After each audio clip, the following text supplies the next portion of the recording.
Hi, and welcome back to The Secret Life of Parkinson's. I'm Jessica Krauser, And I'm Brian Baker. and today we have with us Lisa Palmisano. That is correct. Yes. Hi, Lisa. How are you? Hey, I'm great. How are you? Good. So, Lisa is a individual living with Parkinson's as well. She has joined the young onset online group that Eric and I started a year ago.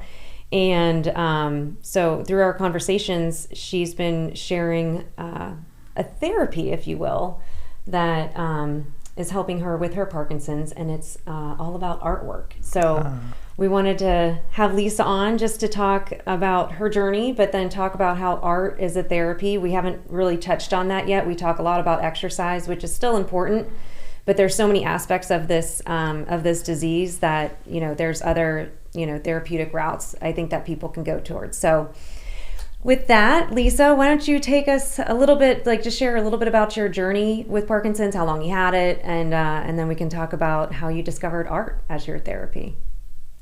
Yeah. So I was diagnosed when I was 39. I had a mild tremor, and I actually had the classic symptoms of Parkinson's. I didn't swing my arm when I walked, and my foot would lock up, and I had dystonia. Yes. And I was about to turn 40. My husband and I had done some half marathons, and we're going to run a marathon. And when I was training, my foot would just cramp, and I would show people, and they were like, "That's weird." So I went to my doctor, and she told me I was just stressed. But she sent me to the podiatrist, hoping, maybe he could help my foot. And the podiatrist I went to was a friend of a friend, and he had discussed with our friend who was a surgeon my condition. And basically, when I went there, he looked at my foot, but he ended up sending me to a neurologist. And by that point, I looked up all my symptoms, and I figured I had Parkinson's, and the neurologist confirmed that. So for the first 10 years, I pretty much rode my bike every day, rain, shine, cold, hot, and I didn't progress very much. And then when I went back to work and I stopped exercising, I progressed more. And 2 years ago, I had DBS, and that was a game changer for me. It was very helpful. I have not had dystonia at all, which is awesome. And probably like a year and a half before that is when I started painting a lot more. I painted furniture first, and then I started making gifts for people. And then I started making paintings, and pretty much if you know me, you will get a painting from me at some point in time. But Did you paint before you had Parkinson's, or is this something new? no, I had never taken an art class or anything. I am creative, though. I was like an over-the-top mom for birthday parties, and I sewed, and I like being creative. And I could walk you around my house. It's like I have paintings everywhere. Uh-huh. My husband is pretty nice about it. That's good. That's one. Let's see. I don't know. Are you selling any? I haven't really tried. I do it more gifting. Mm-hmm. But I've even painted the walls. Oh. Oh, wow. Like murals? Yeah, we have little niches, Mm-hmm. and I painted the sea turtle. Oh my God, that's so cool. Yeah, and then in my laundry room, I even painted little sea turtle and fish. That is so cute. So So tell us more about what is it, does it help at all with your symptoms or your feelings, or Like, what does it do from a Parkinson standpoint for you? Yeah, I mean, when your medications wear off and you can tell you're getting off, um, I just like feel the need to paint. Kind of weird. When you're Even if when you're coming off of like off your meds, like your on off times. No, it's more like every day I like to paint something, which is probably why I have my walls painted and my bottom of my washer dryer painted. So does it help with your tremor, or do you tremor when you're painting? I don't really. I mean, that was one of my first symptoms, but my medication helps with my tremor. So I rarely tremor when I'm painting at all, unless I'm like going off. Or my biggest thing after DBS was I felt so much better.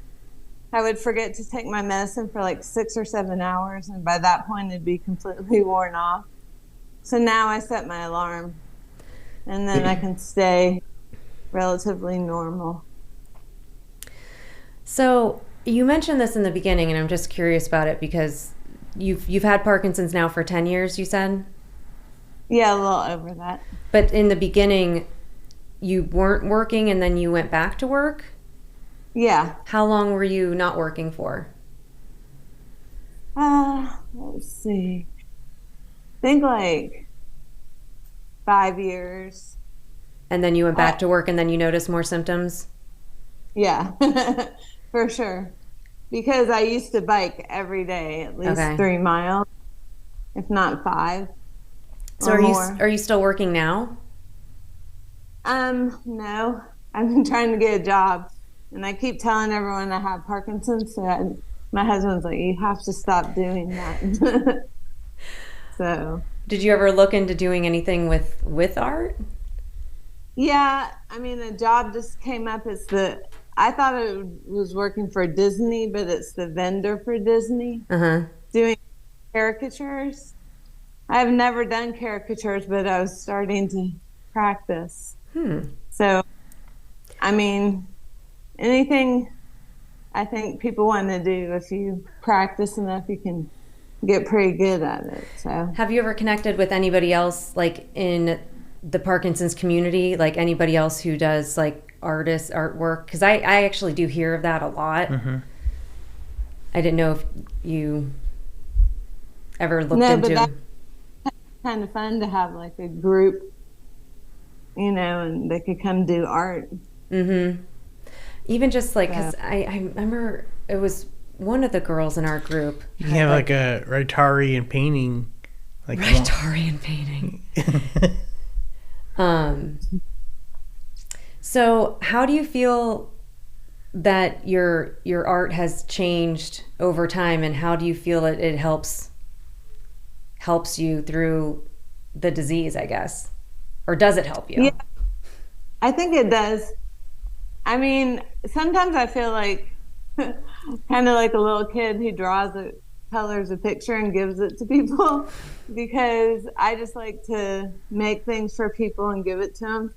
My daughters play Division I lacrosse, and both of their coaches I've given different. One of them, the coach has gotten a lot of paintings. The other one, my daughter transferred, so she's only gotten 2. But the one has them up in her office, and then the other one, they're building a new lacrosse facility, and they're going to put both the paintings in there. So that's awesome. Kind of cool. So we have one of your paintings. Well, we have 2 of them. One behind Brian, and then one behind me.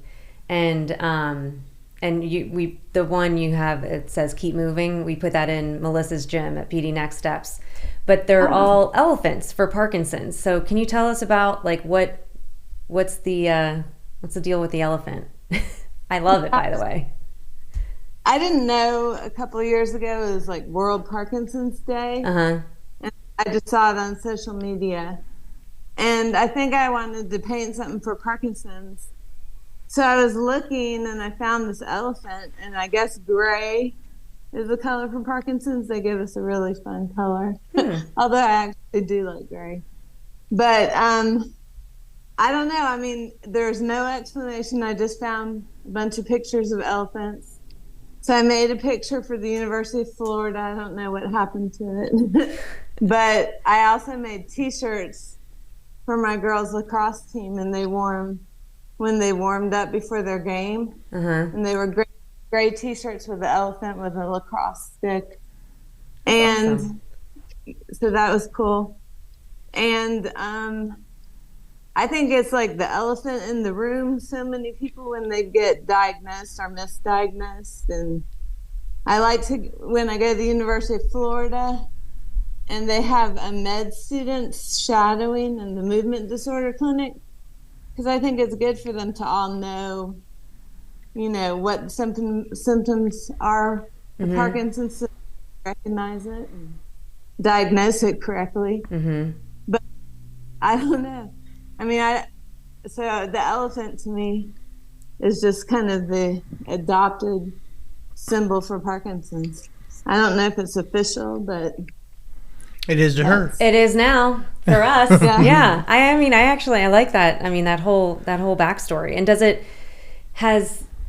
whether people have seen the Parkinson's paintings or just your own, has it enabled you to share your Parkinson's story? Do you talk about it? Are you open about it with people? And is that like part of your way to come out to individuals about it? Yeah, I'm pretty open. So, yeah, I mean, I did take one art class recently because I went to an art fair locally and this lady was teaching, and I had more of a hard time with my dyskinesia because the wiggly, and she's like, just hold the brush and barely tap it. And I was like, I don't know if I can do that. I'm wiggling off the chair. Yeah. But yeah, I mean, I definitely find art very therapeutic, and it's not like a drug, but I mean, it's kind of like when I do it, it relaxes me. And I like to have something to paint, so that's why I probably figure out so many things to paint for people and give them away. And then that makes me happy. Yeah. So how can others who are, dealing with Parkinson's, who aren't into art or, have any background like it, I know you did not either, but how can they incorporate art in their lives? Like, how did you start? And because I have no artistic talent whatsoever. But how did you know that what did you start with to know, and then realize wow, this makes me relax, Yeah. I mean, I just would get a canvas and some paint and pens and just go for it and just try to see how it feels to draw something. There's tons of YouTube tutorials. So you could use markers, you can use crayons, oil, pastels. I mean, there's just watercolor. I don't do watercolor because I'm just too impatient. Because if you don't wait for the colors to dry and they mix, they turn out gray. But I do acrylics on canvas mainly because you can always paint over it if you mess up, and you can mush the colors together and they won't get too yucky looking. Yeah. So that's very cool. It is. Have you picked up anything after being diagnosed? Any hobbies? Just this podcast. Yeah. I guess that could be a hobby, but yeah. I know I actually tried doing some sort of crafting in my basement recently, but how's that going? Yeah, I did it twice and I haven't done it again, but I don't know. What did you do? I just started because I was up in the middle of the night, I don't know every night, but a month or so back, and I just started Googling things, and I was on Hobby Lobby website and seeing all this stuff for mason jars and things you can do with it for the holidays. So I was like, I should have a crafting station in my basement to just to do something different, or if I'm ever up and I don't want to, watch TV or. How's that going? Again, like I said, I've only done it twice. Yeah. It's all set up. It's good, nice little setup. Yeah. It's but yeah, so everybody has their thing. But I know that there are a bunch of, artists out there, or people who have found art. So I'm happy that you found that as part of your therapy, and hopefully, maybe you can even start your own little online community with other artists, and share your stories. But I think that's really great that you found something like that to help you through the journey. Thanks. I think everyone should, have things that inspire them, make them happy, keep them motivated and positive. Mm-hmm. Art is that for me. And if someone doesn't feel that way, maybe they should, try to paint. Mm-hmm. So I love that. Nice. Well, thank you, Lisa, so much for joining us. I really appreciate you coming on, and thank you for the paintings. I really appreciate those as well. We're going to actually dress up our one side wall that has nothing on it right now, so you'll see more of that. But thank you. You're welcome. I'm happy for you to have them. Yeah. In our last 30 seconds, I'll leave you with this.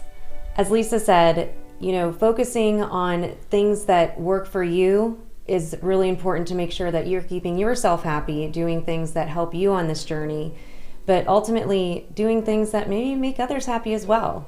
Lisa creates these paintings because it's something that she loves to do, but she also likes to gift it as well. So just because you're on this PD journey doesn't mean that there aren't things that you can do that help yourself and maybe make others happy at the same time. So with that, we will see you next time. Thanks.